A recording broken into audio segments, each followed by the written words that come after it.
안녕하세요. 5년차 아대볼러 박지수입니다. 한 돈 1,000만 원 정도는 쓴 것 같습니다. 볼링공, 그 다음에 볼링화, 그리고 테이프 사는데 제일 돈을 많이 쓰게 되는 것 같아요. 볼링공이 워낙 여러 가지 종류가 있고 볼링화도 마찬가지지만 저는 한 가지 테이프를 쓰게 된 게 가장 점수 향상이나 일관적인 거에 좋았던 것 같아요.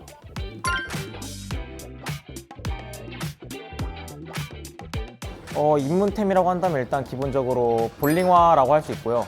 볼링화 다음에 자기 공이 있는 게 가장 입문의 시작이 될 것 같습니다. 가장 큰 이유는 경제적으로 한 10번 갈 돈만 아껴도 볼링화 싼 거 하나를 살 수 있고 훨씬 더 일관되게 투구를 할 수 있어서 친구들과의 내기에서도 훨씬 더 일정하게 잘 칠 수 있겠죠. 하우스 볼링화 같은 경우에는 둘 다 그냥 미끄럼 패드거든요. 그에 반해서 사는 볼링화 같은 경우는 한쪽은 킥판이라 해서 되게 빡빡한 고무 패드예요. 슬라이딩을 할 때 훨씬 더 힘을 받아서 슬라이딩을 할 수 있거든요. 제 거 같은 경우도 이렇게 패드가 되어 있습니다. 그래서 일정하게 더 재밌게 굴리시려면 볼링화를 사시는 걸 추천합니다. 두 번째로는 볼링공을 사는 걸 추천드리는데요. 이런 하우스 볼링공과 자기 손에 맞게 지공된 마이볼이라고 할 수 있는데요. 이거는 안에 코어라는 게 있어서 무게가 굴러감에 따라 굴리시는 방향으로 훨씬 더 회전력을 향상시키실 수 있어요. 볼링공에는 크게 대칭공, 비대칭공이 있거든요. 코어의 모양에 따라 이렇게 지금 제가 들고 있는 것처럼 보시면 이렇게 하나, 둘, 셋, 흔히 말해서 점이 3개가 있으면 비대칭공이에요. 이런 것 같은 경우에는 굴러가는 힘이 훨씬 더 세져서 회전력 향상에 훨씬 더 도움이 되세요. 다만 이제 단점으로는 컨트롤이 좀 힘듭니다. 그리고 이제 점이 2개만 있을 경우에는 이건 대칭공이라고 불러요. 지금 제가 들고 있는 비대칭공에 비해서는 회전력이 크게 늘진 않지만 훨씬 더 초보자분들이 수월하게 굴리실 수 있어서 저는 처음에 사실 때는 대칭공을 사시는 걸 추천드립니다.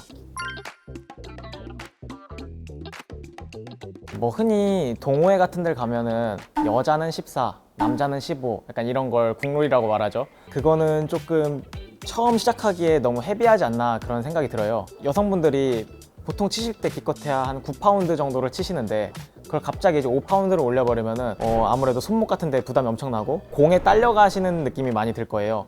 그래서 전 처음 시작은 9파운드를 드셨던 분이면 거기서 한 2파운드 혹은 좀 힘이 괜찮으신 분이면 3파운드 추가해서 마이볼을 장만하시는 걸 추천드려요. 마찬가지로 남성분들 경우에도 보통 볼링장에서 쓰시는 게 11파운드, 12파운드인데 남성분들 처음 시작은 14파운드가 훨씬 더 나을 것으로 생각이 돼요. 결론은 무조건 국룰이라고 하는 그 파운드를 찾기보다는 본인이 익숙해지심에 따라 파운드 수를 천천히 늘려가시는 걸 추천드려요. 처음 하실 때 훨씬 더 무겁고 그러면은 손목이 뒤로 이렇게 꺾이는 현상이 발생이 돼요. 근데 그러다 보면 3핑거 볼러 같은 경우에는 엄지가 이제 안 빠지는 현상이 나오겠죠. 그런 거를 대비하기 위해서 이 아대라는 게 있는데요. 이 아대를 끼시면 보시면 여기가 뒤로 이제 젖혀지는 걸 막아줘서 엄지가 빠지는 타이밍에 훨씬 더 부드럽게 공을 놓으실 수 있어요. 조금 더 추가로 말씀드리면 제가 지금 이렇게 손목과 손가락에 테이핑을 하고 있어요. 근데 이 테이핑을 하는 게 공에서 빠질 때 등 같은 경우에 마찰이 좀 덜하게 해서 부드럽게 빠진다던가 자기 공의 사이즈보다 좀 더 큰 상태여도 테이프를 붙여서 이거를 공 홀에 유지시키는 효과가 있거든요. 그래서 저는 아마 사실 때 테이프까지 사시는 걸 추천드려요.